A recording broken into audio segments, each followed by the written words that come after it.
Foco no afeto de número 254. Tema de hoje: você se respeita?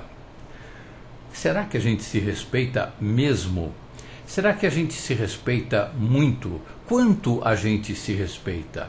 Quanto a gente gostaria de se respeitar e não se respeita? Quanto a gente acha que se respeita e depois, quando vai percebendo, descobre que não se respeita tanto assim? É disso que a gente vai falar hoje no nosso encontro do Foco no Afeto de número 254. Eu tenho aqui, como sempre, um questionário interessante para a gente levantar essas percepções, fazer perguntas a si próprio e, a partir disso, ter uma percepção melhor do quanto há de autorrespeito da gente para com a gente mesmo, claro. Quanto o respeito está presente na nossa vida em relação a gente mesmo. E eu começo com a seguinte pergunta: você respeita as suas limitações? Todo mundo tem limitações, todo mundo tem imperfeições. A gente chama de imperfeições, eu chamo de características que ainda não atingiram a sua excelência, porque não é um nome feio isto. Agora, falar de limitação, tá bem, limitação em relação a isso, mas a forma como a gente usa, como fala, o que sente quando fala de limitação, quando usa a palavra limitação, a semântica que a gente associa a essa palavra é sempre uma semântica carregada, é um significado carregado, é como se fosse um defeito, e não é defeito. Limitação não é defeito. Limitação não é defeito. Eu dou o nome de limitação para designar alguma coisa que ainda não está na excelência. É isso, são características que estão a caminho da excelência. Então a gente chama de limitado para fazer tal coisa. Mas aí a fala é leve, o significado é leve. A pessoa está cheia de limitações, eu tenho um monte de limitações, e desse jeito, aí sim, eu estou me desqualificando, ou desqualificando o outro, quando falo de mim e do outro em relação à limitação, ok? Então, você respeita as suas limitações, ou você já percebeu que essas limitações são apenas características que você ainda não desenvolveu? Você já percebeu isso? Quando você percebe isso, aí você respeita as suas limitações. Você entende que essas limitações exatamente são características que ainda não atingiram a excelência. Ok? Agora, enquanto você não percebe isso, que são características que ainda não atingiram a excelência, você não respeita as suas limitações. Você odeia as suas limitações. Você briga com as suas limitações. Você vive de mal com você mesmo em relação ao fato de ter limitações. Porque você desenvolve aquela fantasia megalomaníaca de que você tem que ser perfeito. Você desenvolve não porque você seja uma pessoa menos competente ou desqualificada, vamos usar a expressão que é desqualificada, não por isso, porque você nasceu num meio, numa sociedade totalmente bélica, totalmente destrutiva, competitiva, que não tem nada a ver com a gente, ok? Ao contrário da competição, é a colaboração. A sociedade doentinha, a gente também doentinho, estado de praga biológica, então a gente enxerga a limitação como uma coisa ruim, a gente fica mal com a limitação, a gente passa a não se respeitar, porque olha para a limitação denigrindo o fato de termos limitação, como um defeito, como uma deficiência. Não tem nada a ver. Então, por isso a pergunta: você respeita as suas limitações? Tem duas interpretações que eu estou dando aqui, pode ter mais, mas duas que eu estou dando aqui. Você pode respeitar suas limitações porque você entende que são habilidades ainda não na excelência. E você, na sombra, você pode interpretar que são deficiências, são defeitos, incapacidades, ok? Outra pergunta que é a seguinte: você respeita as suas más escolhas? Quem não faz aquilo que a gente chama equivocadamente de más escolhas? Eu fiz uma má escolha quando comprei aquela roupa, ou aquele carro, ou aquela casa, ou quando me casei com aquela pessoa, ou quando entrei na faculdade tal para fazer uma coisa, e no meio do caminho eu descobri que essa não é a minha vocação. Meu Deus, mas que escolha horrível, que coisa, onde eu estava com a cabeça quando fiz essa má escolha? É assim que a gente costuma olhar para aquilo que a gente chama de más escolhas.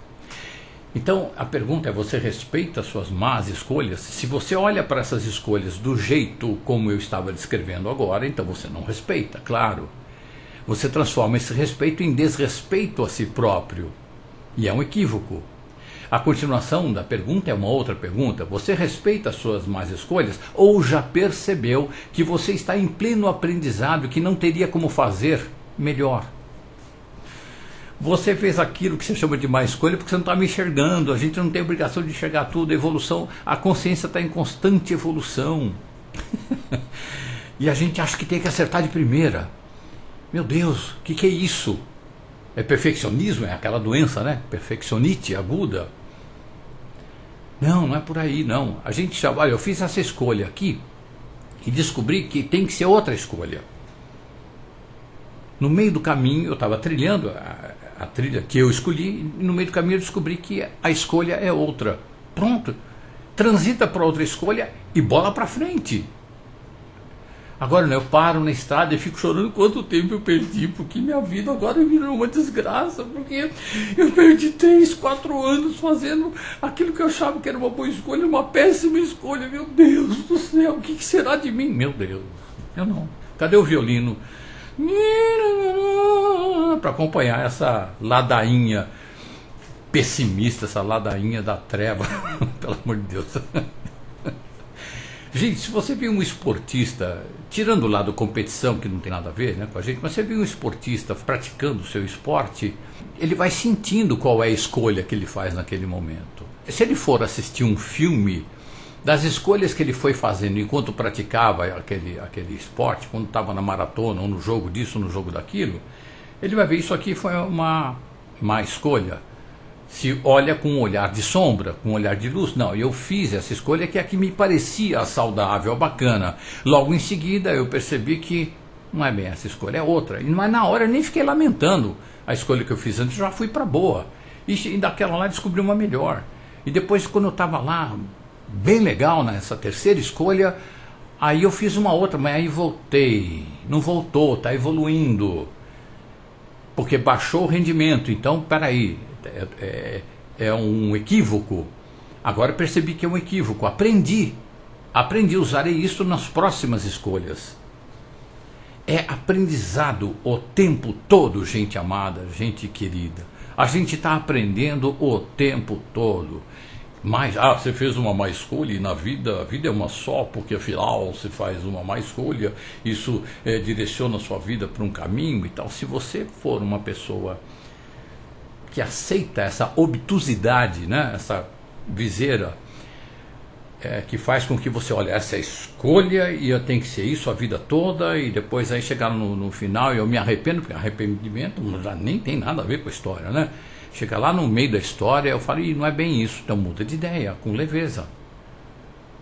É um aprendizado terrível e, meu Deus, infeliz, entre aspas, eu não gosto da palavra felicidade, infelicidade, mas eu me faço entender aqui. Infeliz daquela pessoa que acha que tem que fazer uma escolha, então ela fica pensando em conflito, não é o coração, pensa, estratégia, e faz aquela escolha. Não foi ela que fez, foi o intelecto, foi a mente, que 99% da nossa mente está influenciada por valores externos, não tem nada a ver com a sabedoria que vem de dentro, é um equívoco atrás do outro. Aí ela faz a escolha e vai. Daqui a pouco começa a ficar doente, porque a pessoa percebeu: olha, eu fui mal na escolha, então eu tenho que pegar o lado bom, porque mudar de caminho de jeito nenhum. Como eu vou mudar? Isso aí é a documentação, a declaração de fracasso. Como é que eu vou me declarar um fracassado, um perdedor? Pelo amor de Deus, não.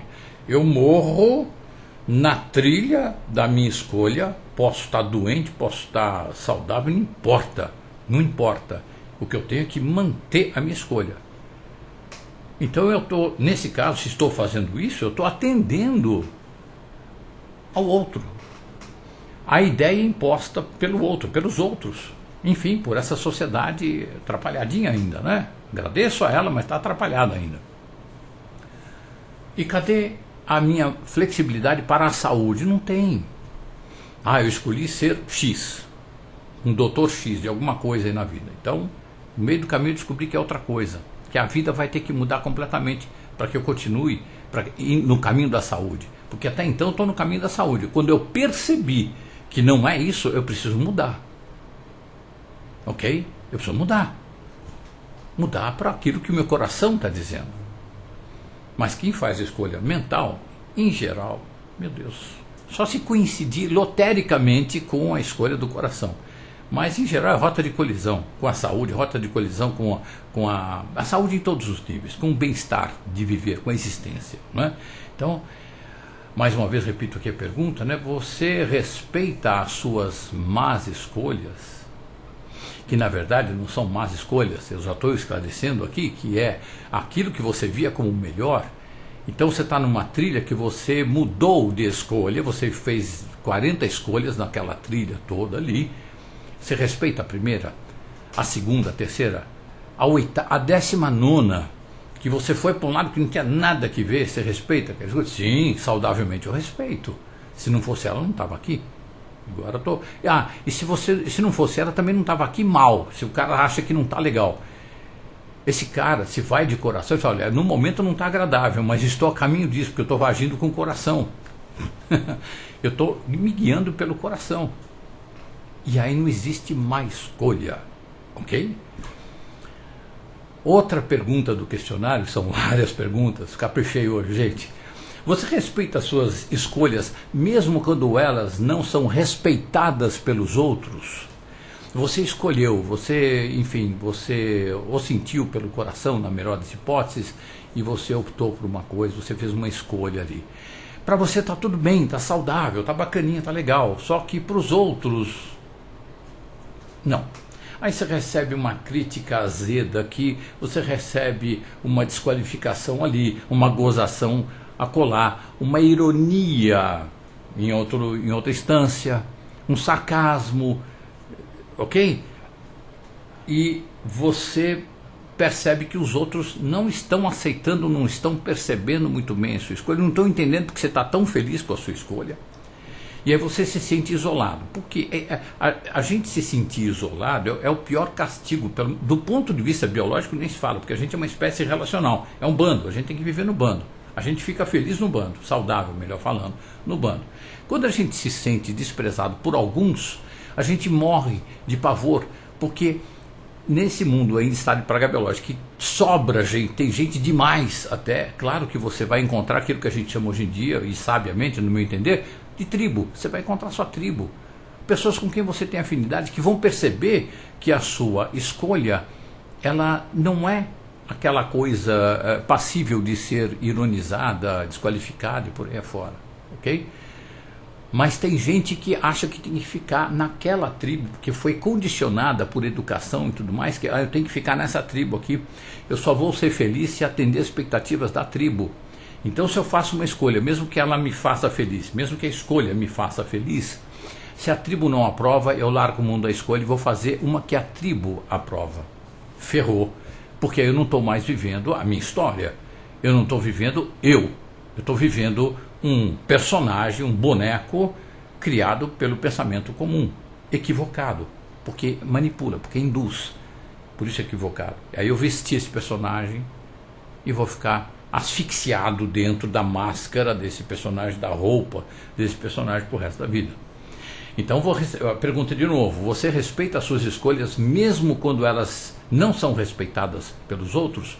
Tipo profissão, sua escolha profissional, a escolha do seu parceiro afetivo sexual, o seu jeito de se vestir, a sua escolha em relação à forma como você expressa a sua espiritualidade.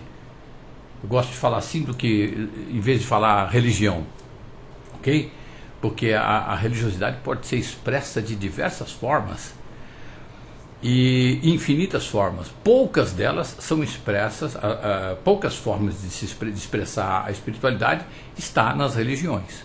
Poucas. Tem muito mais outras formas de expressar a religiosidade, ok? Muito mais, em número muito maior do que as igrejas, ok? Religiões, tá? Então você respeita as suas escolhas de viver a sua espiritualidade, mesmo quando as pessoas não estão achando aquilo muito interessante, muito legal, acham você esquisito, acham você isso ou aquilo. A resposta, gente, Veja aí dentro de você e vê o quão longe você está do respeito a si mesmo e veja o quanto você está perto de você mesmo através das respostas, ok? Você respeita as suas escolhas mesmo quando elas não são respeitadas pelos outros? Outra pergunta é: você respeita a sua própria forma de pensar, as suas ideias, mesmo que não agradem a todos? Parecido com outra pergunta anterior, mas aí eu estou falando já das suas ideias e não das escolhas de um modo geral. Aqueles conceitos que você vai formando pela sua experiência, de forma empírica, você vai vivendo e vai percebendo, né? Aquela sabedoria do caipira que a gente costuma falar. Você é uma pessoa que reflete, uma pessoa que costuma pensar e também deixar o coração falar, e você vai tendo percepções, ok? Essas percepções a gente vai chamar, no meu entender equivocadamente, de ideias. Quando eu tenho uma ideia que não agrada aos outros e os outros condenam, se eu reajo, se eu brigo com os outros, reação, briga igual briga, se eu brigo com os outros para defender as minhas ideias, meu Deus, o ataque do outro não destrói a minha ideia, de jeito nem meio. Quando eu sinto que o ataque do outro destrói a minha ideia, porque o outro ainda é mais importante como gerador de ideias do que o meu coração. Equívoco. Não que eu tenha que ficar tacanha e obsessivamente focado na minha cabeça e no meu coração como geradores das ideias absolutas e perfeitas. Não é isso. É aquilo que veio do meu coração, é como eu sinto. É como eu sinto. É lógico que o outro fala a ideia dele, o outro fala a ideia dele, eu leio livros, eu me informo, eu interajo com pessoas, e aí sim eu vou elaborando ou não as minhas ideias. Eu vou agregando coisas, ou até mesmo ajustando coisas em relação às ideias que eu tive, ok? Agora, quando eu vou brigar, é que eu já estou dando razão para o outro, eu quero entrar na porrada, porque eu não estou ligado à construtividade da minha ideia para mim mesmo, que ela serve para mim. Se servir para outro, está ótimo, mas se servir para mim, está perfeito. Eu parto do princípio que eu tenho que afirmar as minhas ideias, eu tenho que ter razão.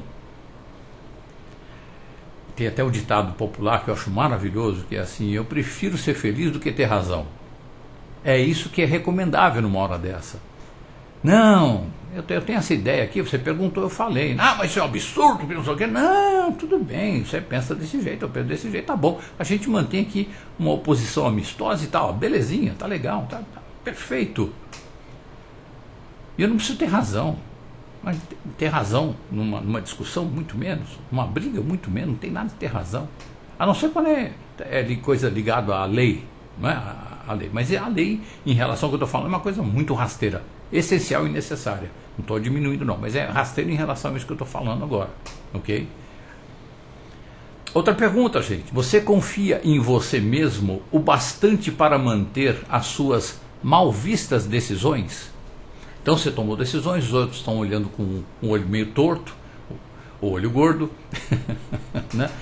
Mas estão achando que as suas decisões não são muito legais. Você tomou 1, 2, 3, 4 decisões na vida e as pessoas não acham legal e vivem falando: não, isso é uma má decisão, porque isso, você tinha que ter feito isso, a tal da escolha, né? Tinha que fazer outra escolha, ir por outro caminho, agora essa decisão aqui, meu Deus, para você voltar atrás e tal. O pessoal está lá tentando provar para você que a sua decisão é incorreta ou equivocada. Teu coração está dizendo que a sua decisão é bacana para você. Mesmo que você descubra que não é uma decisão totalmente construtiva para você, mais para frente, a pergunta é se você mantém, se você confia mesmo bastante para manter as suas decisões, não obstante a opinião dos outros. Também não estou falando que isso aqui esteja querendo significar que você se mantenha obtusamente. Não, a minha decisão é essa, pode falar o que for, que eu não estou nem aí. Não, você pondera e tudo, mas você está com a sua decisão. Para você é claro que é aquilo lá que você tem que fazer, que você quer fazer. Então, apesar da sua decisão sobre você mesmo, ou decisões sobre você mesmo, serem mal vistas, essas decisões serem mal vistas, apesar disso você as mantém, mas não obsessivamente. O exemplo que eu estou dando aqui é no caso de não ser obsessivamente, porque tem aquela pessoa que é obsessiva, não está nem aí com os outros porque é por obsessão, aí é outra coisa, tá? Não é disso que eu estou falando. Você sente que é uma decisão boa e o pessoal cai de pau e você deixa a pessoa falar, né? Como é que é? Como é que isso funciona com você? Ou seja, há um respeito em relação a você mesmo, a ponto de você manter as suas decisões, mesmo que elas sejam mal vistas? Essa é a pergunta. Outra pergunta, você respeita as suas intuições? E aí, gente, a coisa vai bem fundo. Você respeita as suas intuições? Você tem intuição de uma coisa, ok? Só que esta coisa, pelo social, pelo padrão, pela tradição, essa coisa tem que ser feita de um jeito outro. Mas a sua intuição está dizendo que é para fazer desse jeito aqui e não do jeito outro. Você respeita a sua intuição? E aí tem, em relação às ideias, a mesma questão. Se você fala, né, sobre a sua intuição, que não é muito recomendável, se você fala sobre a sua intuição e as pessoas caem de pau na sua intuição, e você está lá com a sua intuição, tive uma intuição e tal, e você vai atrás da sua intuição. E respeitando a sua intuição, os outros estão falando, tá? Aí o pior vem agora, o mais complicado vem agora. Você respeita as suas intuições, mesmo quando você descobre mais tarde que deu tudo errado, porque não era intuição, era desejo. Você estava equivocado. Lá no fundo tinha uma ansiedade muito grande para você resolver uma questão. E aí a sua ansiedade, que atua no ego, o teu ego usando a inteligência, que não é tão inteligente assim, muito menos inteligente do que a sabedoria, o ego te deu um flash, assim, você enxergou uma possível saída para aquilo ali. E aí você seguiu esse caminho, mas não percebeu que ela vinha junto com a ansiedade. Quando vem com ansiedade ou quando vem com alguma perturbação, não é intuição, aí é desejo. Você pode ter uma intuição que te deixe perturbado. Aí o ego ficou perturbado porque ele enxergou um treco lá que não foi muito agradável para o ego. Mas quando ela é gerada, a solução, entre aspas, que não é solução, você vai descobrir que não é mais um problema. Quando é gerada essa intuição, que você acha que é intuição por ansiedade, com ansiedade, ainda que mínima, aí não é intuição, aí é desejo, ok? Aí você vai fazer e 9 vezes em 10, não, 11 vezes em 10 dá errado. Né? Então você respeita as suas intuições, mesmo quando descobre que deu errado, porque não era intuição, era desejo. Poxa, eu já tive 4 intuições e as 4 deram errado. Aí eu tenho uma outra intuição. Vou seguir a intuição. Ou vou descobrir em mim o que está me conduzindo a essas conclusões. Se a sabedoria que vem em silêncio, ela vem tranquilamente, a intuição mesmo que vem da sabedoria, ela vem em paz. Ela não vem com euforia, é uma percepção. Você enxerga aquilo, é depois o ego que fica encantado. Nossa, meu Deus, eu nunca poderia ter pensado num negócio desse. Não poderia ter pensado mesmo, porque se pensasse não seria intuição. Se tivesse pensado, seria fruto de um raciocínio consciente e ou inconsciente. Isso é maravilhoso. Então, você respeita as suas intuições? É a pergunta. Se você respeita as suas intuições, maravilha. Se você não respeita as suas intuições, em geral, porque você ficou com medo dos resultados ruins, daquilo que você achava que era intuição, mas ainda não teve o discernimento para perceber que era originário da ansiedade. Ok? Tá? Haja meditação para chegar nisso. Vamos continuar lá com o questionário. Você se respeita? Você respeita a sua escolha religiosa? É diferente da primeira pergunta lá. Você respeita a sua escolha religiosa ou a aceitou por imposição ou ignorância? Ou seja, aí já não foi mais uma escolha. Você aceitou a sua religião, vamos dizer assim, você aceitou porque foi uma escolha sua que veio do seu coração ou porque foi fruto de uma imposição ou fruto de ignorância mesmo. Porque se você aceitou por imposição ou ignorância, no fundo você não está respeitando aquilo lá não. Você está praticando aquilo lá, porque de repente é um clube de fidelidade, ou porque fica bem, você está naquele rito religioso lá toda semana, enfim, fica bem socialmente, não é? Você também não sabia muito bem como procurar a espiritualidade dentro de você e tal, então você foi lá meio que por inércia, né? Alguém impôs ou você, por ignorância, aceitou aquela direção religiosa ali, tá? É interessante você fazer a questão, você respeita a sua escolha religiosa? Gente, seja qual for a resposta aqui, se você teve uma escolha de dentro para fora, ou aceitou por imposição ou ignorância, tem que respeitar. Um dia você vai cair a ficha que aquela escolha não foi a mais saudável para você, se não foi mais saudável para você. E se foi a saudável para você, você vai permanecer com aquela escolha ali, até que apareça uma outra opção mais saudável do que aquela. Por isso que aqui eu estou querendo dizer, gente, que é importante a gente respeitar a gente mesmo, naquilo que a gente chama de acerto e naquilo que a gente chama de erro, sempre. Outra pergunta, você se respeita ao ponto de se colocar como prioridade em relação aos outros? Ou seja, você vem em primeiro lugar. Eu não estou falando para você estar na fila lá do não sei da onde, você vai lá, fura a fila e vai lá na frente. Não é isso. Se botar como prioridade em relação aos outros. Isso seria uma forma bem equivocada de interpretar o que eu estou falando aqui. Não tem nada a ver com isso. Não é invasão do espaço do outro. Não é desrespeito à regra. Não tem nada a ver com isso. É que você se coloca em primeiro lugar. De repente as pessoas falam assim, não, mas você tinha que passear com a gente, fazer aquele não sei o que, um passeio aí qualquer com a gente, porque a sua presença é importante, vai ser muito legal e tal, mas você não está bem naquele dia. Você está com autoestima muito baixo, você está com medo de sofrer rejeição, então você passa por cima de você e não se põe como prioridade em relação aos outros. Você vai lá mal, esquisito, está fazendo uma força para dar risada, para ficar com cara de alegre, de saudável, de feliz. Está lá, nossa, se violentando, está se massacrando ali, ok?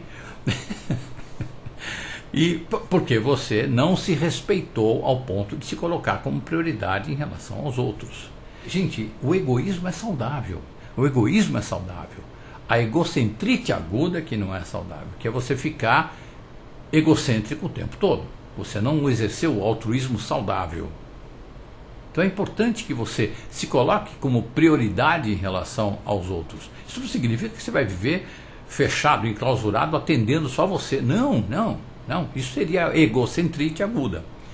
E que as pessoas significam apenas robôs que atendem algumas necessidades suas. Você compra as pessoas com dinheiro ou através de favores e por aí afora. Então não é disso que eu estou falando. Não é você, quando eu falo que nós precisamos ser egoístas saudáveis, não é? É você se colocar, a gente se colocar como prioridade em relação às outras pessoas. Como é que eu posso te ajudar se eu não estou bem? Como é que eu posso socorrer alguém se eu não estou bem? Como é que eu posso ser útil ao outro, que é uma função básica da gente, não é? Em sendo útil para o outro, eu estando inteiro, eu estou sendo útil para mim mesmo. Agora, se eu estou acabado, se eu estou arrasado, aniquilado, eu vou ser útil para o outro. Quando acabar aquela história, vai escoar um monte de energia, ou seja, eu vou permitir o vampirismo energético e eu saio de lá quase morto. Ok? Então a pergunta, você se respeita ao ponto de colocar-se como prioridade em relação aos outros? Se não, pense bem, sinta bem, melhor falando, sinta bem. É importante que você seja prioridade para você, ok? Vamos adiante aqui. Nona pergunta. Você se respeita ao ponto de não ir a um evento social pessoal, porque tem um evento social profissional, e aí já é outra história, estamos falando de caça, de guerra. Parecido com o exemplo que eu estava dando agora há pouco aqui, o evento social pessoal. Você se respeita ao ponto de não ir a um evento social pessoal ao qual você não quer ir.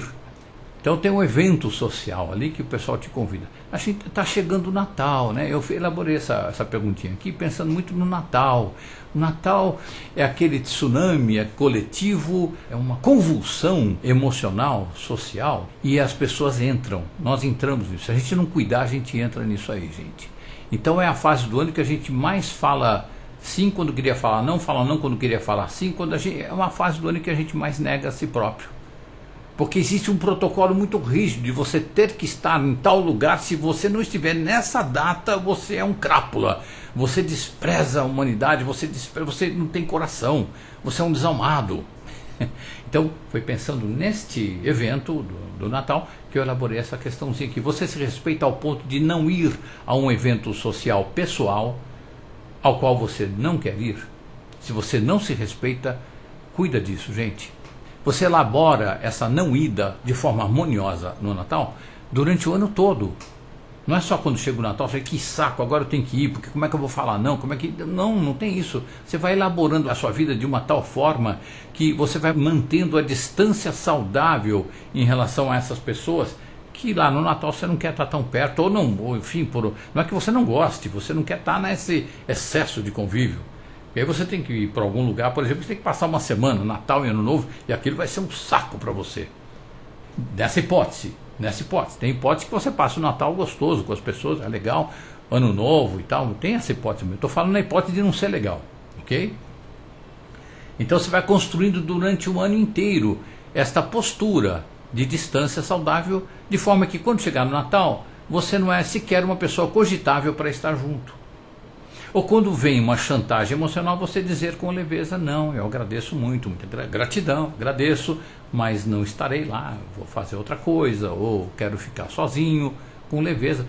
As pessoas não vão entender, não vão aceitar muito bem isso, vai ter uma emissão de energia pesada sobre você, aí você faz oração lá para o anjo de guarda da pessoa, para o seu anjo de guarda também, se você acredita nisso, ou manda uma energia boa para a pessoa e para você também, ok? Mas você vai saindo daquela coação à indignidade. É coação para você ir lá, mas no fundo, no fim das contas, no resultado final é que é uma coação para você incorrer em indignidade em relação a você mesmo, tá bom?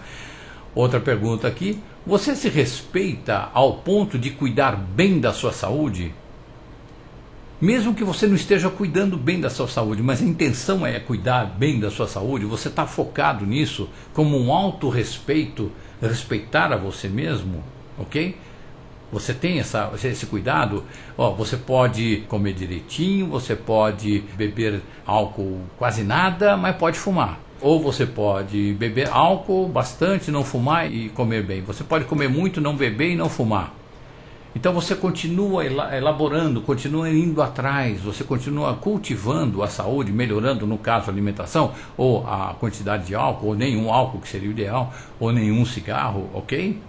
Não é um comprometimento obsessivo, mas é um olhar carinhoso para você, no sentido de você se respeitar, ok? Você cuidando da alimentação, dos exercícios, do sono, da sua vida sexual, da sua vida espiritual, que eu entendo como meditação, da sua vida financeira, enfim, da sua energia. Você se respeita ao ponto de cuidar bem da sua energia? Outra pergunta aqui, você se respeita ao ponto de não permitir que os outros controlem a sua vida através de manipulação, coação e chantagem? Você vive numa tribo que, digamos, ali as pessoas vão fazendo aquela chantagenzinha sutil. Se é para o Dia das Mães, se é para o dia do não sei o que, já começa, porque a fulana está muito carente, porque isso, porque aquilo, não sei o que. Você percebe que a pessoa já está te aliciando, de uma tal forma que quando chegar, isso 3 meses antes, porque de tal forma, que quando chega a véspera do evento, se você disser não, meu Deus, mas eu venho falando para você há 3 meses que a fulana está frágil, você fala não. Você falou da fulana, você não falou da minha presença lá, que é essencial. Você não perguntou. Se você tivesse perguntado, eu diria, não estarei lá. É quase certo que eu não estarei lá. Ou não estarei lá, se é certo para você que você não vai estar lá. Né? Então você se respeita a esse ponto. Percebe, gente, que a cada pergunta que eu faço aqui, o nosso respeito em relação a gente mesmo precisa ser trabalhado no sentido da gente não temer as ameaças alheias. Até mesmo quando a gente entra em algum vício, comida, sexo, álcool, fumo, é porque a gente não conseguiu se respeitar. A gente está engolindo o sapo e precisa compensar com algum prazer. Percebe, gente, que a gente, até agora, pelo menos no questionário aqui, a gente incorre em desrespeito em relação a gente mesmo por estar engolindo o sapo praticamente o tempo todo. Porque praticamente o tempo todo as pessoas estão coagindo umas às outras, manipulando umas às outras, estão o tempo todo com segundas intenções, o tempo todo umas em relação às outras. Muitas vezes a pessoa que está lá querendo aliciar você para você estar lá naquele lugar, lá no Dia das Mães, ela vai te dando presentes. Aí de repente inventa uma coisa, olha a fulana lá, que a gente vai na casa dela no Dia das Mães, mas não fala que vai lá no Dia das Mães. Fulano te mandou um presente, manda um presente lindo, uma coisa linda para você. Nossa, uma coisa cara, quase que impagável para você. Nossa, que atitude generosa, que coisa bacana, agradeço muito. Ah, vou retribuir o presente. A pessoa que trouxe o presente, não precisa retribuir não. Imagina, isso foi uma doação que ela fez, foi um presente que ela te deu de coração aberto, sem interesse nenhum. Então ela não quer, eu falei com ela, ela não quer o presente, ela não quer que você retribua, é coisa de coração. Mas nisso essa pessoa que está do intermediário, que está trazendo presente daquela lá, onde vai ser o Dia das Mães, ela está trazendo para você, ela está te aliciando, está te colocando em culpa. Se você disser não, você vai se sentir culpado. E vai aos poucos dizendo, fulana falou que gosta tanto de você, que tem saudade de você, não sei o que e tal, né? Só falta ficar tocando um violininho ali para você chorar.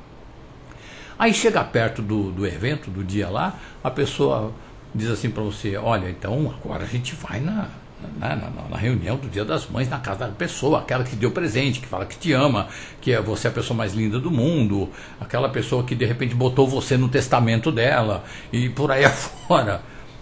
Aí você fala, não, nossa, a pessoa que está intermediando isso, ela se sente munida, não é nem de um exército, é de uma bomba atômica sobre você. Mas como você vai negar a retribuição de um presente? É o caso da pessoa vítima perguntar, espera um pouquinho, era presente, eu queria até retribuir, falou que não é para retribuir, porque ela não queria, ela estava doando aquilo lá desprendidamente, é presente ou era permuta? Certo? Porque com essa cobrança, ou com a expectativa que ela está gerando, e que você como intermediária entre mim e ela, está parecendo que era uma permuta, que não foi dita para mim. Então, aquela doação era, na verdade, uma intenção de coação para que houvesse uma permuta. Como se aquela lá que deu o presente estivesse dizendo, olha, eu vou coagi-lo para que ele pratique a permuta. Isso é uma atitude que, no mínimo, a gente pode qualificar ou desqualificar partindo de uma pessoa que tem um problema sério de caráter. A pessoa não explicita. A pessoa faz a doação ali, mas ela não está pensando em doação, ela está pensando em aliciamento, ela está pensando em constrangimento. Eu vou doar isso, eu vou doar aquilo, eu dou esse presentão, depois fala que é uma pessoa maravilhosa, que eu tenho saudade, põe no meu testamento, a pessoa está aqui. Chegou o Dia das Mães, a pessoa está aqui, não tem jeito. E nesse caso, esta pessoa que está recebendo esses presentes todos e está sendo aliciado por um futuro constrangimento ou coação, essa pessoa, digamos que se respeite. Ela se respeita, então ela vai dizer, não vou. Mas como você não vai? Não vou, porque eu não vou. Se tivesse sido perguntado 3 meses atrás, quando ela me deu o presente, eu diria, não vou. Só que agora eu estou percebendo que ela estava dando o presente que não era presente, era um objeto de permuta, e eu não fui avisado disso, covardemente não fui avisado disso. Houve constrangimento. A Unidade de Estado de Praga Biológica é especialista em fazer isso, gente. Isto vem quando é um universo político, os políticos, a coisa o tempo todo acontece nesse âmbito e desse jeito.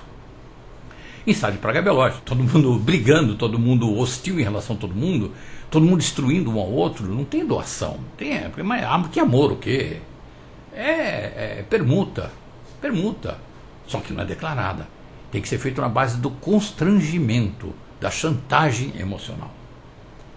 Então você se respeita ao ponto de não permitir que os outros controlem a sua vida através de manipulação, coação e chantagem? Pensa bem sobre isso, gente. Na medida que você cede nessas permutas não declaradas, você está decretando uma parte da falência da sua saúde, um tanto da falência da sua saúde, porque você vai morrer de raiva. Você vai ficar processo da vida. Nem processo da vida. E essa raiva te destrói. A raiva, tem um ditado popular lindo que é assim, a raiva é um veneno que a gente acha que dá para o outro, mas que nos envenena. né? Que mata a gente. A gente dá para o outro, mas que mata a gente. Indo adiante aqui, gente, você se respeita ao ponto de não permitir que os outros invadam o seu espaço pessoal? Aquela pessoa que fala, eu já dei um exemplo aqui num outro vídeo, aquela pessoa que chega da tua casa e vinha aqui passar 3 meses, do nada. Toca o interfone lá no prédio, é amigo, você manda subir e tal, oh, que surpresa. Então, estou fazendo uma surpresa para você, você vai adorar. Eu vim ficar aqui 3 meses na sua casa. Isso é invasão de espaço ao extremo. Mas você permite isso, você sabe falar não quando a pessoa está invadindo o seu espaço, e não com generosidade, não precisa brigar. O outro vai brigar, vai chorar, porque quem faz um treco desse, o nível de consciência é bem primitivo. Muito provavelmente vai entrar em briga, vai entrar em reatividade, mas como você está me desprezando, porque isso, porque aquilo, tá, e vai invadir o teu espaço. Você permite isso? A pergunta é essa. Você se respeita ao ponto de não permitir que isto aconteça? A pessoa chega e você fala, eu sinto muito, te acompanho até a sua casa, a gente pega um táxi junto, ou eu te levo para a sua casa, mas não dá, não vai dar. Isso, gente, eu já vi isso acontecer. É ridículo, é risível, é tragicômico. Eu vou pelo lado cômico, a tragédia eu meio que deixo de lado. Isso é um absurdo quando isso acontece. E aí, o que acontece? Quando você se respeita e não se permite invadir, você fala, não, você não vai ficar aqui 3 meses de jeito nenhum. A gente não combinou, não falou nada, eu não posso, não dá, tem condição. Aí a pessoa vira tua inimiga. Ela vira tua inimiga, morre de ódio de você. Porque ela estava crente que ia constranger você, e você não foi constrangível. Você respeitou o seu espaço pessoal, disse não, e a pessoa foi colocada no lugar dela. E o que acontece? Quando acontece isso, a pessoa que não está preparada emocionalmente morre de raiva, e vai dirigir essa raiva totalmente a você. Vai ficar falando mal de você para outras pessoas, vai detonar você, que é do nível primitivo de consciência dessa pessoa. Oração de novo para essa pessoa, ok? Próxima perguntinha aqui, gente. Você se respeita ao ponto de não permitir-se ficar constantemente com raiva dos outros por saber que esta raiva tem origem na sua raiva de si próprio? Um pouco complicado, vou repetir aqui. Você se respeita ao ponto de não permitir-se ficar constantemente com raiva dos outros. Quer dizer, você não se permite ficar com raiva dos outros, muito menos constantemente, ok? Porque você sabe que essa raiva que você está sentindo em relação ao outro tem origem na raiva de si próprio. Então você se respeita a esse ponto de não mandar a raiva para o outro, porque quando você está com alguma raiva, você já sabe que é de você mesmo. Aí o que você faz? Vive a raiva, já falei aqui várias vezes, vive a raiva, estou com raiva, legal, está aqui, estou sentindo raiva, e vai meditar. Vai fazer a faxina. Então você se respeita ao ponto de não se permitir ficar sentindo raiva dos outros.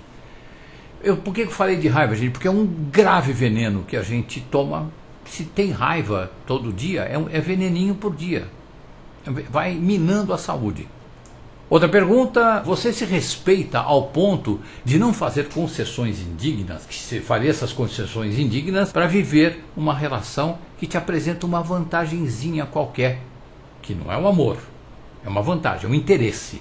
Então você se respeita a ponto de não entrar numa relação por interesse, essa é o resumo da pergunta. Pensa bem, gente, porque mesmo que você não seja uma pessoa interesseira, às vezes sem querer, querendo, como diz o Chaves, a gente entra nessa e vai ver que putz, tinha um interesse ali que não era o amor. Opa, foi mal, foi mal. Se eu entrei numa relação por interesse, ainda que seja sem querer, querendo, eu estou me desrespeitando. E eu vou pagar essa conta, ok? Vou pagar essa conta sob a forma de uma quedinha na saúde, na energia. Outra coisa, você se respeita ao ponto de não duvidar do seu grande valor como ser humano? Ou seja, haja o que hajar. Para quem acha que eu estou falando sério, haja o que houver. Eu sei como é, que eu costumo brincar. Haja o que hajar, você não duvida do seu grande valor como ser humano. De jeito nenhum. Você sabe que você tem valor. Você já percebeu. Você é um cara que medita, você é uma mulher que medita e você descobriu a si próprio, você se percebe, sabe que você tem um grande valor. Os outros em volta podem não estar dando valor que você percebe que você tem. Alguns vêm, outros não, mas tanto faz. Tanto faz a percepção dos outros em relação ao seu grande valor como ser humano. Mas você percebe que tem. Então você se respeita ao ponto de não duvidar do seu grande valor como ser humano. Por que não duvidar? Porque de fora podem vir algumas impressões muito desqualificadoras em relação ao teu valor como ser humano. E você não duvida. Porque você sabe. Não é que você não duvida porque você é diferente de se achar, de se ter certeza.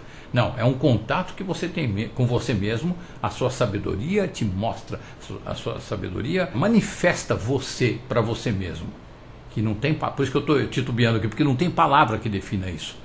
É uma percepção que você tem quando você medita. Não meditando também, você pode ter insights e você ter uma percepçãozinha aqui, outra ali, mas quando você medita, isso daí vem de uma forma gigantesca, ok? Então você se respeita a ponto de não duvidar do seu grande valor como ser humano.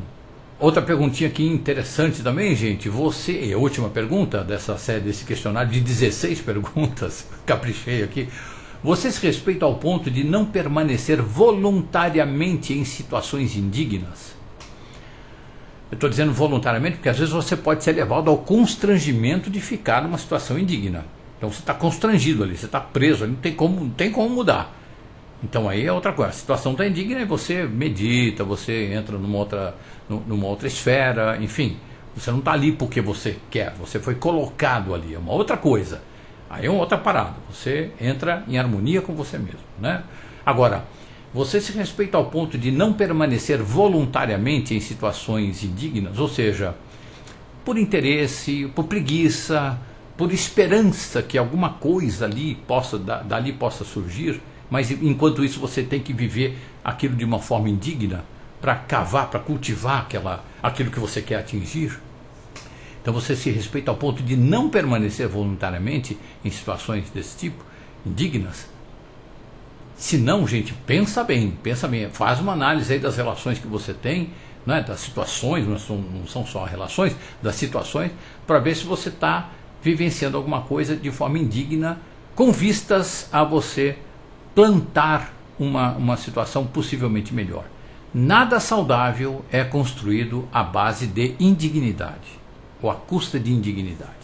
Nada saudável é construído à custa de indignidade. Então, se você está indigno, tchau, bença, muda para uma situação digna. Pode ser até na mesma circunstância ali, mas você se reposiciona de forma digna ali.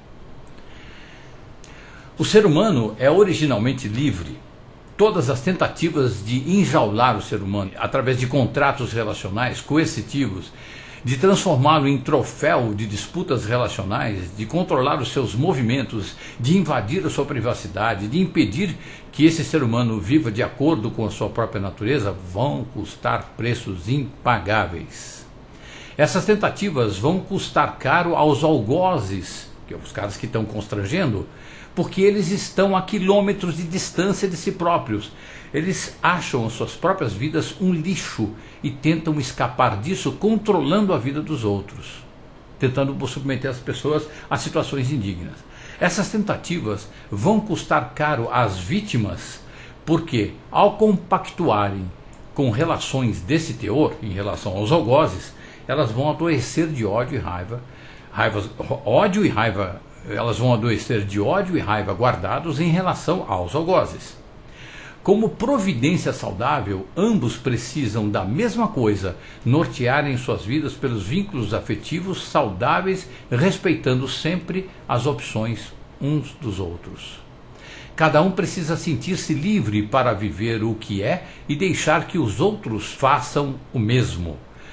A gente só não se respeita quando teme ao outro. A gente só se desrespeita por temor ao outro. Ah, mas eu estou comendo demais, eu estou fumando demais, eu estou bebendo demais. A origem é a mesma. É o outro. É a má relação que eu tenho com o outro. A relação indigna. Quando a gente se sente ameaçado pelo outro, é que a gente entra em indignidade e passa a não se respeitar. Quando deixa o medo falar mais alto. A gente acaba se anulando para viver bem. Oh, meu Deus. Anulado, ninguém vive. Anulado, a gente vegeta. O respeito a si próprio é o respeito à existência saudável de todo mundo.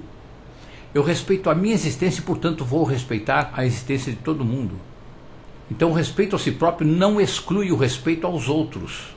inclui. O medo é o gerador do autodesrespeito. O medo é o gerador do autodesrespeito. O contrário do medo, gente, não é a coragem.